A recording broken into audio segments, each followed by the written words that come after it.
अगर जल भी पान कर रहे हो, नाम जप करते हुए करो, तुम्हारी बुद्धि को शुद्ध करेगा। एक एक कवल भोजन पा रहे हो, राधा राधा राधा, वो आध्यात्मिक बल प्रकट करेगा, विचार पवित्र करेगा, आचरण शुद्ध करेगा।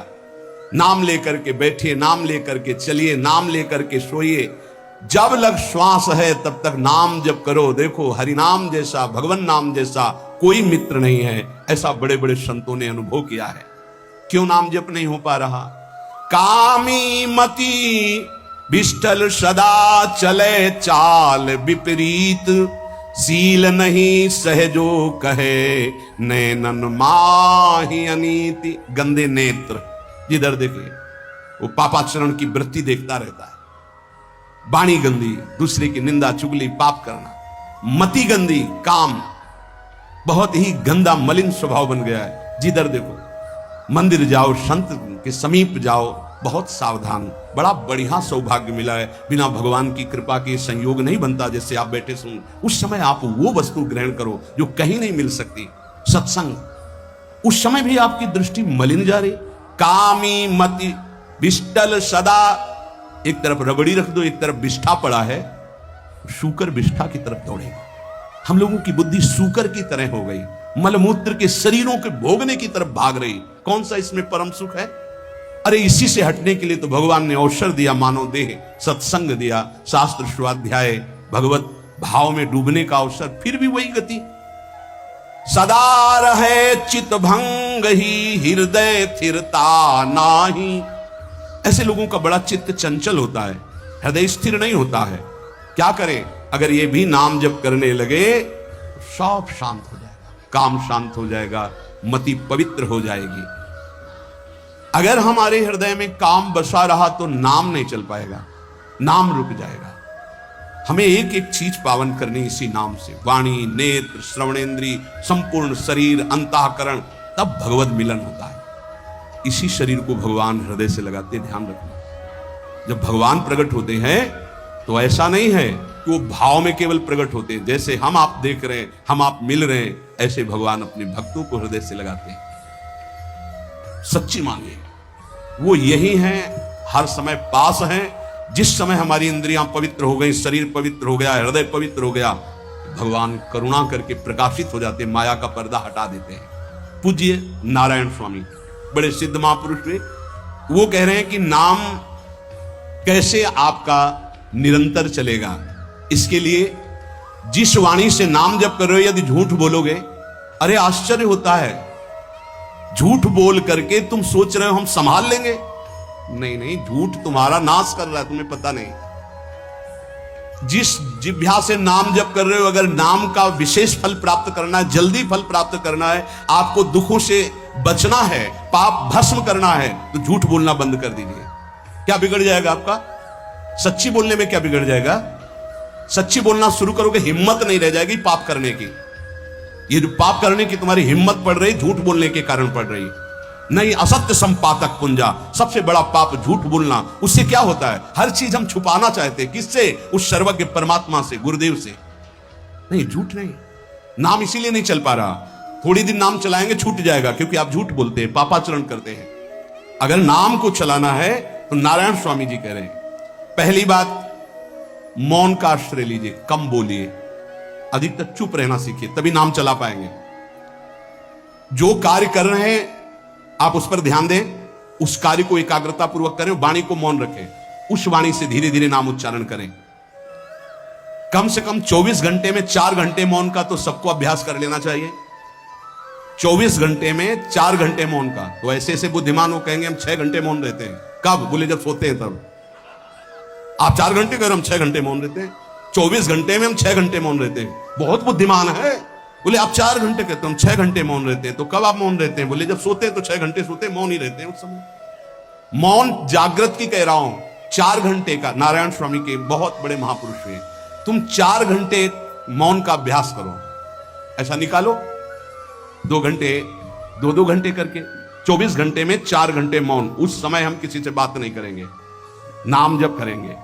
कार्य करो, कार्य करने के लिए मना नहीं कर रहे हैं। कम बोलो।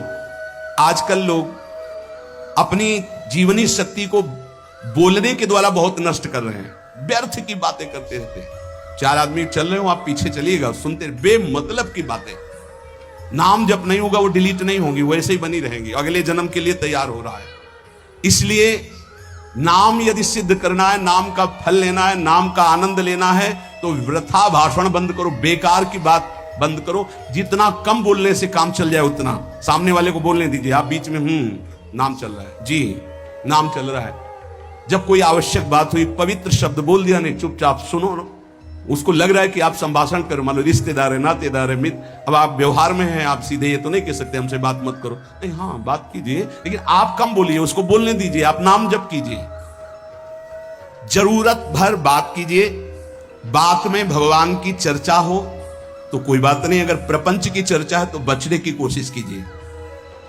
अपने संबंधियों, अपने दोस्तों, अपने व्यवहारियों से व्यवहार, दोस्ती, संबंध शिथिल कीजिए, तभी नाम में प्रीति होगी। अगर ये अब हमारे दोस्त आ गए हैं तो फिर वो दोस्त छूट जाएगा नाम, अब बातें शुरू हो गई प्रपंच की। धन्य है ऐसी बुद्धि जो प्रियजनों से भी संभाषण केवल भगवत वाक्यों का, अन्यथा नहीं। इसीलिए इस मार्ग को वर्ण करना बहुत कठिन है। एक ऐसा तुम्हारा निवास स्थान होना चाहिए अलग, जिसमें अपने रिश्तेदार, नातेदार, व्यवहारियों का प्रवेश ना हो। आपकी शैया अलग होनी चाहिए। अगर नाम जापक नाम सिद्ध करना चाहता है, नाम का फल लेना चाहता है, नाम निरंतर चलाना चाहता है, तो जिस आसन पर आप बैठते हैं उसी में प्रपंची, विषयी, संसारिक वृत्ति वाले बैठेंगे तो भजन की वृत्ति नहीं बन पाएगी। एक ऐसा, वैसे होते हैं घरों में बैठने वालों का अलग, लेकिन साधन कक्ष अलग होना चाहिए अपना। किसी का यदि प्रवेश ना हो तो आप देखेंगे कि आपके साधन के परमाणु आपको वहां बैठते ही तत्काल विक्षेप रहित करके भजन में लगा देंगे। अगर घर में ऐसा कुछ ना हो तो एक आसन अपना अकेला रखिए, जिस पर आप शयन करें वो आसन केवल आपका ही होना चाहिए। अगर वो सार्वजनिक बैठने के लिए ही है, ऐसी व्यवस्था नहीं, तो आसन समेट कर अपना अलग रख दीजिए और दूसरे आसनों पर बैठा लिए, फिर वो आसन हटाकर जब आप शयन करें तो आपका आसन होना चाहिए। इसका बहुत बड़ा प्रभाव पड़ेगा। कोई भी ऐसा दृश्य या पुस्तक ना पढ़ें जो वासनात्मक हो और प्रभु के नाम से आपको विमुख कर दे। अखबार आदि, समाचार आदि, ये हमारे चिंतन को नष्ट करते हैं। अगर नाम जब करना है, निरंतर नाम स्मृति बैठालनी है, एक घटना कई मिनट तक विक्षेप देती है। ऐसा हुआ, कैसे लोग हैं, अब उसमें तो समाचार ही हो रहे हैं, सैकड़ों बातें हो रही, पेपर है तो सैकड़ों बातें लिखी हैं, क्या क्या, अब वो सब दिमाग में भर गई। इतना व्यसन है किसी किसी को पेपर पढ़ने का, समाचार पत्र पढ़ने का, कि सुबह होते ही वो विरह में रहते हैं कि पेपर आ जाएगा। आया, मिला, तो ऐसी एकाग्रता से पढ़ते हैं जैसे वेदांत चिंतन करने वाला वेदांत चिंतन। चश्मा लगा, चाय रखी, ठंडी हो रही, उससे मतलब बीच बीच में चाय और चश्मा से और पूरे दिमाग में वही। अब क्या करेगा, जो पढ़ा है उसका चिंतन बनेगा, वही बोला जाएगा। अब जहां चार मिले तो तुम्हें पता है, उत्तर प्रदेश में ये हुआ, मध्य प्रदेश में ये हुआ, चर्चा दिमाग। नाम जापक पूज्य श्री नारायण स्वामी कहें। अखबार पढ़ना, दुनिया भर के प्रपंच की जिसमें बातें हैं, ऐसे समाचार, ऐसे टेलीविजन देखना, ये तुम्हारे हृदय में नाम नहीं चलने देंगे, तुम्हारी स्फुरणा को गंदी कर देंगे, बेकार का वक्त खराब होगा। इसलिए अगर आपको पढ़ना ही है तो धार्मिक ग्रंथों को पढ़िए, अपने इष्ट संबंधी ग्रंथों को पढ़िए नाम जपने के लिए। किसी को कभी वचन न दें। पांचवा, बहुत बहुत पॉइंट की बात करें, यदि आपने किसी को वचन दे दिया और पूरा नहीं किया तो भजन का फल वहां जाएगा, ध्यान रखना। यही हमसे सब त्रुटियां होती रहती है अपने लोगों से। जाओ आज से बाद वचन दे दिया, हम ऐसा नहीं करेंगे, नहीं करेंगे चाहे मर जाएं। और अपने लोग ऐसे फिसड्डी हैं कि शाम के वचन देते हैं और सुबह फिसल जाते हैं। 2-4 दिन बोलते बहुत चला, फिर फिसल जाते हैं। बोले कसम से आज से ऐसा नहीं करें। तो आप इसको खिलवाड़ न समझें, आपके सुकृत नष्ट हो रहे हैं, वासना आपके सुकृतों को नष्ट कर रही। दूसरा, जैसे आपने किसी से कहा कि मैं शाम के 5 बजे आ जाऊंगा, तो 5 बजने में 5 मिनट कम होने पर आपको पहुंच जाना चाहिए, 5 मिनट ओवर होने पर नहीं, उसके पहले ही आपको। ये संतों के जीवन में देखा गया है। समय का बहुत बड़ा जीवन में अस्तित्व है। अगर आप किसी को समय दें, फिर उसमें प्रमाद स्थिति नहीं होनी चाहिए। 5 मिनट पहले पहुंचिए। समय दिया है किसी को तो 5 मिनट पहले, उसको इंतजार ना करना पड़े। रात को सोते समय नाम जापक उपासक विचार करें, मेरा नाम किन किन कार्यों में छूटा, मेरे से कौन कौन सा पाप हुआ, मैंने कौन सी आज गलती की जो नहीं करना चाहिए, और उसे डायरी में नोट करें। नारायण स्वामी कह रहे हैं दूसरे दिन सावधानी पूर्वक वो गलतियां ना होने पाए जो हमने आज की। जब उपासक सत्य बोलना स्वीकार करता है तो उसके हृदय में डर जागृत हो जाता है। ध्यान रखना, डर ये माया के द्वारा प्रेरित है।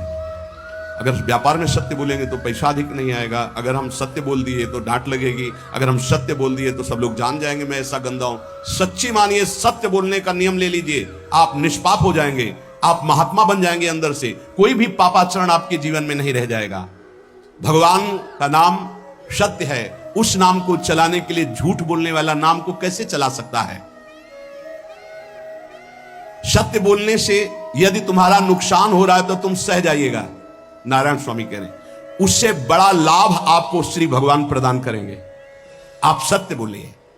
आजकल भगवान पर विश्वास नहीं, इसलिए झूठ पर विश्वास है। कलयुग की ऐसी प्रेरणा है कि सब झूठ बोलने लगेगा, कोई डरता ही नहीं झूठ बोलने में। पूरा का पूरा, जैसे नहीं कहते कुछ तो सत्य होगा, ऐसे ऐसे महानुभाव हैं कि 100% झूठ बोल जाते हैं, 100%। धन्य है मोबाइल जो झूठ बुलाने में बहुत प्रवीण है, बहुत प्रवीण है। अरे भाई हम नहीं मिल सकते, आज हमारा मन नहीं है, खत्म खेल हो गया, सत्य बात है, नहीं मिल सकते आपसे, मत उठाओ फोन। अगर तुम्हें झूठे ही बोलना है तो फोन क्यों उठाओ? नहीं बोलेंगे, नहीं उठाएंगे तो समझ जाएगा कि उनकी रुचि नहीं, ये झूठ क्यों बोलना, सत्य बोलो। झूठ से यदि आप बच गए तो आपके जिह्वा पे नाम निरंतर चलने लगेगा। ये झूठ ही नाम नहीं चलने दे रहा। असत्य आचरण, छुपाने की वृत्ति, असत्य भाषण, ये नाम में प्रीति नहीं। किसी को भी फुसलाने के लिए झूठ मत बोलिए।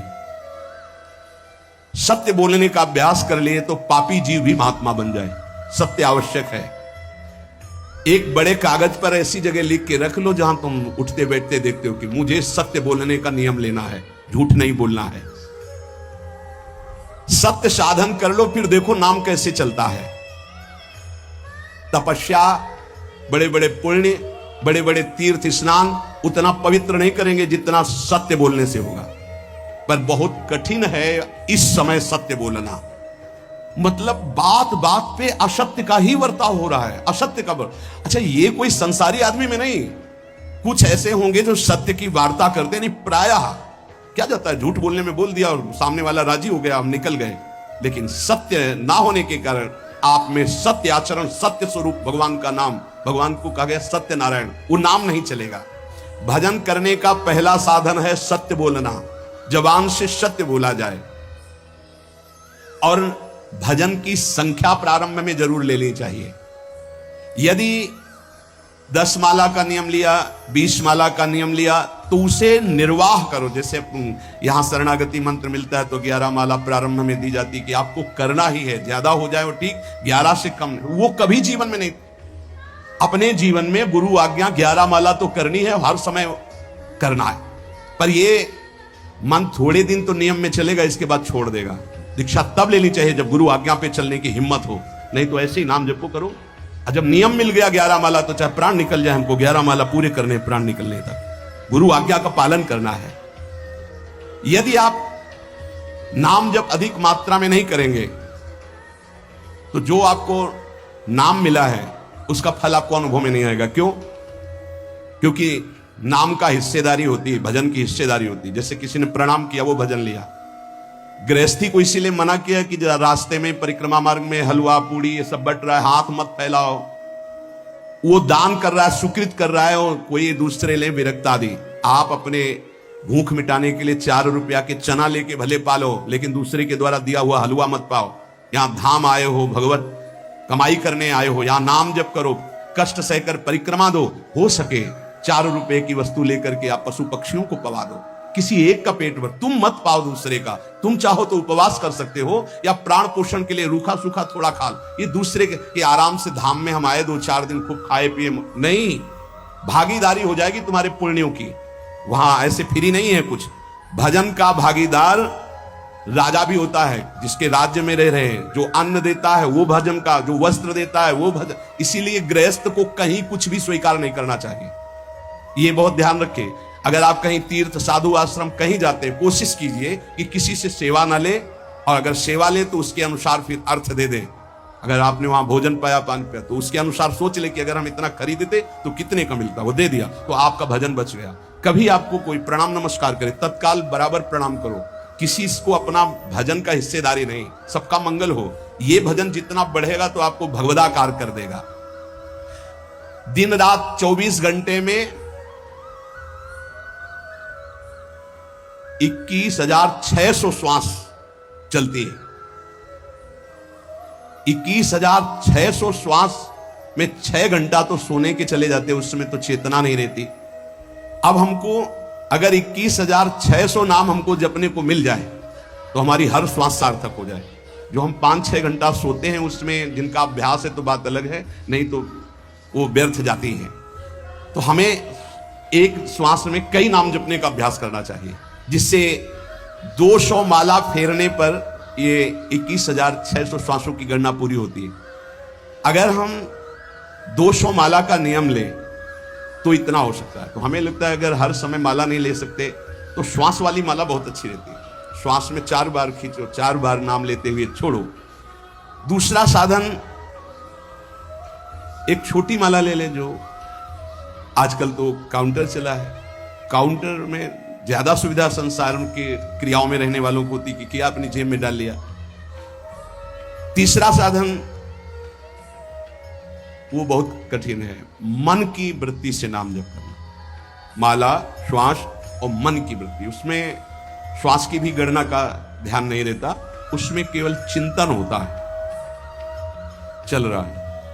पर ये आखिरी स्थिति होती है, इसी के बाद वो परिपक्व अवस्था होता है। जिह्वा से धीरे धीरे नाम उच्चारण करते हुए, ये पहला अभ्यास है।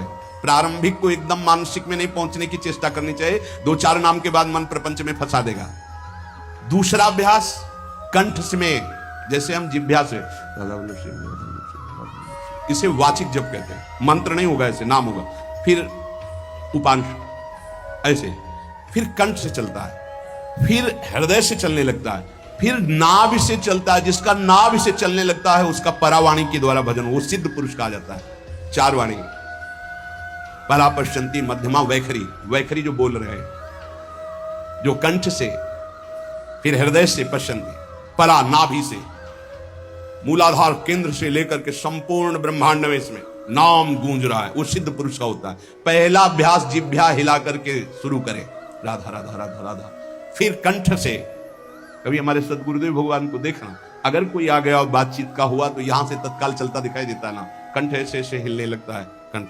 अगर शांत बैठे तो फिर नहीं दिखाई, अगर कोई है आसपास तो इतनी तीव्रता लगन होती कि कहीं छूट ना जाए नाम। कंठ से विशिष्ट अभ्यासी का, फिर हृदय से परिपक्व अभ्यासी का, और नाभि से सिद्ध महापुरुष का, परावाणी से चलता है। अगर 1 वर्ष तक जिह्वा से अभ्यास किया जाए, ये मैंने किया है, नारायण स्वामी कहते हैं, तो दूसरे वर्ष में कंठ से प्रारंभ हो जाता है। 2 वर्ष कंठ से चले तो अगला हृदय से प्रारंभ हो जाता है, और हृदय से 3 वर्ष चले तो फिर नाभि से 7 वर्ष में नाम सिद्ध हो जाएगा। अगर नियम पूर्वक झूठ ना बोले, सत्य आचरण करे, ऐसे नाम जप करे। हम ये कहते हैं कि चलो थोड़ा धीमे ही सही, पर 12 वर्ष में तो आपको सिद्ध हो जाना चाहिए। 12 वर्ष, यहां बोले 30 वर्ष के, 50 वर्ष हो गए साधन करते हो, जीव कहते हो कोई परिवर्तन नहीं, इसका मतलब अंदर से नाम नहीं चलाया जा रहा, नाम में रुचि नहीं। 12 वर्ष में तो वो भगवत साक्षात्कार करके जागृत स्वप्न सुषुप्ति अवस्था पर विजय प्राप्त कर लेता है साधक। ऐसा ही स्वामी जी ने किया, नारायण नारायण नारायण नारायण नारायण, ऐसी सिद्धावस्था हो गई थी। एक टाट की लंगूठी, एक रस्सी कमर में, बस। बड़े ही उच्च कोट, और बहुत बड़े अरब खरबपति घर के बालक थे। सारी सिद्धियां उसके पैरों में लौटने लगती हैं, जिसका नाभि से भजन प्रारंभ हो जाता है, परावाणी से। अजपा जाप उसे ही कहते हैं जो नाभि से होता है। अजपा जाप करने वाले उपासक में जो अजपा जाप करने की चाह रखते हैं, पहला भोजन पर ध्यान दे, सात्विक भोजन, पवित्र भोजन। भाई नाम का स्वाद नहीं मिला तो कुछ लोग जो है बहुत प्रसन्न होते हैं जब सांसारिक पदार्थ आता है। बड़ी कृपा श्री ठाकुर जी की रही है कि इस विषय पर जो है बहुत परिपक्व किया है। रोटी नहीं मिली, फिर रबड़ी रसगुल्ला की तो बात जा ले, गंगा का किनारा, गांव में जाना नहीं, जो आकाश वृत्ति से वो आ जाए वही। आप लोगों को तो रोटी तो मिल रही है। पहला नाम सिद्ध करने के लिए भोजन सात्विक और थोड़ा, अगर एक समय पाके निर्वाह कर लो तो अच्छा, नहीं तो 2 समय, 3 समय पाने का तो अधिकार ही नहीं साधक को। भगवान की बड़ी कृपा है, जब भूख थी तब था नहीं, और जब है तो भोजन नहीं पा सकते। वो बड़ा लीला बिहारी है। जब भूख थी तब भोजन नहीं, और जब भोजन है तो नियम कानून इसके लग गए हैं, ये इतना इतना। दूसरा, पहला भोजन पर पवित्र, देखो नाम जप के लिए बहुत आवश्यक है। यही जीवन है कि अगर आप नाम जप करने लगे तो हमारा बोलना, हमारा जीना सार्थक हो जाएगा। अगर नाम जप आपको करना है तो पवित्र भोजन होना चाहिए। 2 टाइम भोजन पाना है तो थोड़ा थोड़ा पाओ, पेट ना भरने पाओ, ऐसा ना लगने की वजन बढ़ गया है। वजन बढ़ गया है तो भजन घट गया है, वजन घट गया है तो भजन बढ़ गया है। देखो तुम्हारे संसारिक संबंधी माता पिता चाहेंगे कि तुम्हारा चिकना शरीर होना चाहिए, हष्ट पुष्ट होना चाहिए, लेकिन हम चाहेंगे कि तुम्हारा भजन पुष्ट होना चाहिए, भगवदाकार वृत्ति होना चाहिए। शरीर तो आज है, कल नहीं रहेगा, चाहे जितना चिकना कर लो। संसारिक माता पिता के प्यार में और गुरु के प्यार में यही अंतर है। वो आपके स्वरूप को पुष्ट करेगा तो शरीर तो अपने आप, मन प्रसन्न है तो वो स्वस्थ है, अस्वस्थ होने पर भी स्वस्थ है। अगर शरीर स्वस्थ है और काम वासना है, नाना प्रकार की चिंताएं, ये थोड़ी माता पिता दूर कर पाएंगे। वो तो तपस्या और साधना से ही दूर होती है, ध्यान रख लीजिए। अधिक भोजन पाना, शरीर को बहुत पुष्ट बलवान कर लेना, तो हर इंद्रियों को भोग देना पड़ेगा आपको। वो कोई तपस्वी होता है, जो तपस्वी होता है वो संयमी होता है, जो संयमी होता है उसके चर्बी नहीं होती, ध्यान रखना। युक्ताहार विहार से, प्राण पोषण के लिए केवल शरीर में अन्न जाए तब नाम में प्रीति होगी। खाते खाते अनेकों जन्म व्यतीत हो गए, वर्षों व्यतीत हो गए, अरे अब तो भजन कर लो, कहां तक खाओगे? ये नरक कुंड है, डाला विष्ठा बन गया। नींद, एक नियम बना लो कि इतना ही सोना है। पता नहीं सोने में कौन सा सुख, नींद में केवल एक बात का सुख होता है, आपका संसार का चिंतन नहीं होता, तो आप जो शांत रहते हैं वो सुख होता है, लेकिन वो तमोगुणी सुख है। अगर आप जागृत में संसार का चिंतन न होने दें और भगवत चिंतन कर रहे हैं तो आप महापुरुष हो जाएंगे। सो सो के जीवन क्यों बर्बाद करते हैं? एक टाइम रखिए सोने का, बस। ये कोई तुम्हारा सुख नहीं है, ये तमोगुणी सुख है। निद्रा आलस्य प्रमादोत्तम तत्तामस मुदाहृतम। तो एक बात समझ लो, यद तज्ञे विस्मि परिणामे अमृतोपमम, जिसमें विष जैसा शुरुआत में लगता है उसका परिणाम अमृत होता है, और जिसकी शुरुआत अमृत जैसी लगती है उसका परिणाम विष होता है। प्रातःकालीन उठ करके सत्संग में आना विष जैसा लगता है, लेकिन उठ के आ रहे हो तो इसका फल अमृत होगा। ब्रह्म मुहूर्त में सो रहे हैं, जीवन बर्बाद कर रहे हैं, अरे ब्रह्म मुहूर्त में उठिए, स्नान कीजिए और सच्चिदानंद भगवान में चित्त को जोड़िए। ये विष जैसा लगता है, परिणाम अमृत जैसा होता है। तीसरा, 24 घंटे में 1 घंटे का तो एकांतवास करना सीख ही लो, चाहे गृहस्थ हो चाहे कोई भी हो। 1 घंटे हमसे कोई बात नहीं करेगा, अपने दरवाजा बंद, थोड़ा 1 घंटे कोई ऐसा समय निकालो जिसमें चित्त को केवल श्री कृष्ण से जोड़ो, प्रियाजू से जोड़ सको। चौथा, विरक्त साधक, तकिया गद्दा, ये सब चीजें अगर लगा के सोगे तो नाम जप नहीं होगा। देखो, हितधाम में कुशासन और एक ईंट कुशासन के नीचे, सर्दी में ओढ़ने के जो हमारे कंबल थे वो आटे का बोरा बलराम जी ला के दे दिए। जीवन को यदि आप कसौटी पे नहीं कसेंगे तो भजन नहीं होने वाला। अब तो शरीर रोग से ग्रसित है, अब चाहे जहां रखो चाहे जैसे रखो, प्रिया जो जाने। जब तक हमें भगवदाकार वृत्ति ना हो जाए तब तक विषयों को स्वीकार नहीं। ऐसे हैं साधक, बड़ा सुख मिलता है। एक ऐसे पड़ा हुआ है आसन, उनके कमरे में जाके देखिए, केवल आसन ही है। कितने से साधक राधा के कुंज में रहते जिनकी चटाई केवल है, न तकिया है, न गद्दा है, न कुछ। उसी चटाई को ऐसे खड़ा कर दिया, बिछा लिया, बस उसी में पड़े, भोजन मिला पा लिया, ऐसे रह रहे हैं। कमरे में देखो जाके तो ऐसा लगेगा कि इसमें कोई रहता ही नहीं, कुछ है ही नहीं, केवल चटाई है। तकिया गद्दा विशेष विलासिता की वस्तुएं तो नाम जप नहीं होने वाला, ध्यान रखना। जहां पड़े आराम से नींद आ जाएगी, सो जाएंगे, और जब तो नींद उतनी आएगी जितनी आवश्यकता है। भजन का खजाना तिजोरी में रखें, कभी किसी से बताएं नहीं कि आपका भजन कितने माला कितना होता है। पूज्य नारायण स्वामी जी कह रहे हैं, भजन को खजाने में रखने का मतलब है लूटने वाले डाकू माया भेजती है, काम क्रोध लोभ मोह मद मत्सर आदि, और प्रिय गृहस्थ भगत आदि। कैसे प्रिय गृहस्थ? स्वामी जी, अब ये सब आप ही कहा है, बहुत बीमार है, आप देखना, ठीक है, दूसरे की दुख निवृत्ति करना संत का स्वभाव होता है, पर हम जिस मार्ग के पथिक हैं, हमारा कर्तव्य है, हमारे पास हमारे प्रभु के सिवा कोई नहीं, हमारा जो कुछ है वो प्रभु हैं। ए भैया, जैसा श्री जी चाहेंगे वही सब मंगल करेंगे, ये शब्द होना चाहिए, उससे उसका भी मंगल होगा, आपकी भक्ति पुष्ट होगी। कभी भी जो गृहस्थ में भजन करता है, किसी भी तरह का किसी से भी कोई प्रतिग्रह ना ले, नहीं ले लो, ये लो ही बढ़िया रख लो, नहीं महाराज, हमारा ये मार्किंग का गमछा ही काफी है हमारे लिए, नहीं नहीं नहीं, ये प्रसाद पाल, हाँ इतना किनका दे दीजिए, भगवत प्रसाद, ये हमारे लिए पर्याप्त। गृहस्थी में अगर आप भजन करते हैं तो अपने भजन को बचाने के लिए किसी से भी दान पुण्य, किसी का भी बट रहा है वो स्वीकार न करें, किसी से प्रणाम नमस्कार, किसी से अपनी सुविधा सेवा स्वीकार न करें। और जो विरक्त है उसको ध्यान रखना चाहिए कि हमारा जीवन केवल जगत मंगल के लिए विश्वेश्वर भगवान को समर्पित जीवन है, ना हम किसी को शाप दे सकते हैं, ना किसी को वरदान दे सकते हैं।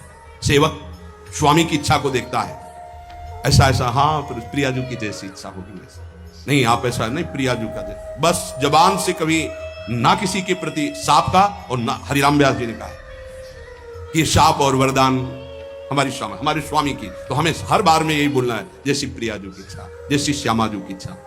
नहीं, आप कुछ कह दीजिए तो राधा राधा राधा, नहीं कैसे मंगल होगा, आशीर्वाद दीजिए राधा राधा राधा, बहुत संभाल के। महात्माओं को इस बात में सावधान रखना चाहिए कि ये माया ममता का रूप धारण करके तुम्हारी तिजोरी को खाली कर देगी। खजाना लूटने के लिए माया बहुत अनुभवी महापुरुष है, सेवक के रूप में आती है, खास सेवक बनकर। आज तक जहां दगा हुआ है तो खास से हुआ है। जब वृक्ष कटने लगे तो आपस में बात की, भाई ऐसा कौन आ गया जो हमें काट सकता है? बोले हमारा कोई मिल गया। तो कुल्हाड़ में जो बेट है ना, बोले मिल गया कोई हमारा। खास बन करके आती है माया, सेवक सेविका रूप लेके। बहुत अनुभव की बात महापुरुषों की, मान लीजिए विरक्त जनों के लिए खास बात है। सेवक सेविका रूप रख करके माया आएगी। इसके बाद अगर आपने स्वीकार किया, फिर तुम सेवक होगे, वो स्वामी होगी। समझ रहे हो? बहुत अंदर से इस बात को समझ लीजिए। अगर आपको भगवत प्राप्ति करनी है तो जब तक शरीर में श्वास रहे, सेवा मत स्वीकार करना किसी की। कपड़ा धुलाना, खाना पीना, भीख मांग के खाओ, भिक्षान, या आकाशवृत्ति से जियो। जैसे मना, ना कपड़ा धो पाओ तो उतने पहनो जितना धो पाओ। किसी को अपनी सेवा में प्रवेश मत होने दो। अपने शरीर की सेवा, अपने जीवन की सेवा जब तक श्वास है तब तक स्वयं करो, नहीं तो तब लग जोगी जगत गुरु, जब लग रहे निराश, जब आशा मन में भई, जब गुरु और जोगी दास। इसलिए होश में परमार्थ के पथिक को कभी किसी की सेवा नहीं लेनी चाहिए, कभी किसी को सेवक नहीं बनाना चाहिए। भगवत भाव से नेकी कर दरिया में डाल, उपदेश दे दिया, चल अपने मार्ग में। जीवन की ये बात हमारी अनुभव की मान लीजिए। अगर निर्विघ्न पंथ निर्वाह करना है तो कभी किसी को यहां सेवक न बनाया जाए।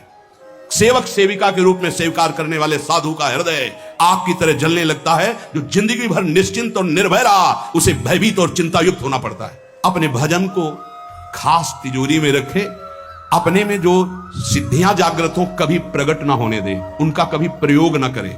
एक एक शब्द पर ध्यान देना। उसी को भगवत प्राप्ति होती है जो अपनी सिद्धि को प्रकाशित नहीं करता। ये माया त्रिशंकु की तरह लटका देती है, न स्वर्ग में न भूमि में। देखो सेवक जी महाराज कहते, ऐसे न वैसे रहे मज रेढ़ो, पाछलियो जो करी निर्भाषित। न परमार्थ के न व्यवहार के।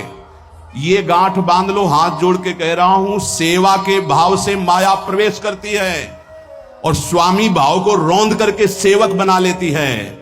फिर जैसा चाहती वैसा नाच नचाती है, कोई भी हो। इसलिए होश में, यदि भगवत मार्ग में चले हो तो कष्ट सहो, शरीर की स्वयं सेवा करो। सौभाग्य मत मनाओ कि कोई तुम्हारी सेवा कर रहा है, दुर्भाग्य है जो तुम सेवा ले रहे हो। हाँ, अब शरीर इस काबिल नहीं तो श्री जी जैसा जाने वैसा। जब तक पानी उठा के पीने लायक हो तो किसी से पानी मत मांगना, किसी को अपना मत बना लेना। जब तक भगवत साक्षात्कार ना हो किसी को शिष्यत्व में मत स्वीकार कर लेना, नहीं तो बात समझ लेना, आगे खुद आपको समझ में आ जाएगा। किसी भी तरह से अपनी तिजोरी को ना खुलने देना तो भगवत साक्षात्कार हो जाएगा। बोले नहीं, हमारा तो परहित की भावना और प्रचार करना है, तो है क्या तुम्हारे पास प्रचार करने के लिए? परहित की भावना के लिए है क्या तुम्हारे पास? जब तक सर्वत्र श्री कृष्ण का अनुभव नहीं हो जाता तब तक उसमें कोई सामर्थ्य नहीं होती। और जब सर्वत्र वासुदेव का अनुभव करता है तो उद्धार किसका करना है? विचार करके देख लीजिए। फिर वो स्वांता सुखाए तुलसी रघुनाथ गाता। इसलिए भजन के खजाने को बचा के रखो। रूखा सूखा टुकड़ा खा करके गंगा जल यमुना जल का आचमन करके जीना सीखो। अच्छे अच्छे पदार्थ सामने होने पर वही पदार्थ स्वीकार करो जिससे तुम्हारी जिह्वा रुचि ना कर पावे। ये दुष्ट है, इस दुष्ट को दंड दो। नारायण स्वामी जी ने कहा है, आगे हमने कल चिंतन में पढ़ा था, कह रहे हैं कि हमने इसको कैसे वश में किया, जहां गरम जलेबी बनती थी वहां खड़े हो जाते थे, कहते देखो कितनी बड़ी हालत, नहीं मिलेगी तुझे, चलो। पूरी बाजार में घुमाते थे और कहीं भी इसको नहीं। और अगर संयोग वसात मिल जाती थी तो गंगा जल में फेंक देते थे। हरिद्वार में नारायण स्वामी जी गंगा जल में फेंक देते, हाँ बहुत बढ़िया मीठी, ये ले। अपने हृदय को पावन रखने के लिए इसी जन्म में भगवत प्राप्ति के लिए आहार को सुधारा जाए और निरंतर नाम जपने का अभ्यास किया जाए। शेष चर्चा की। श्री राधा वल्लभ लाल।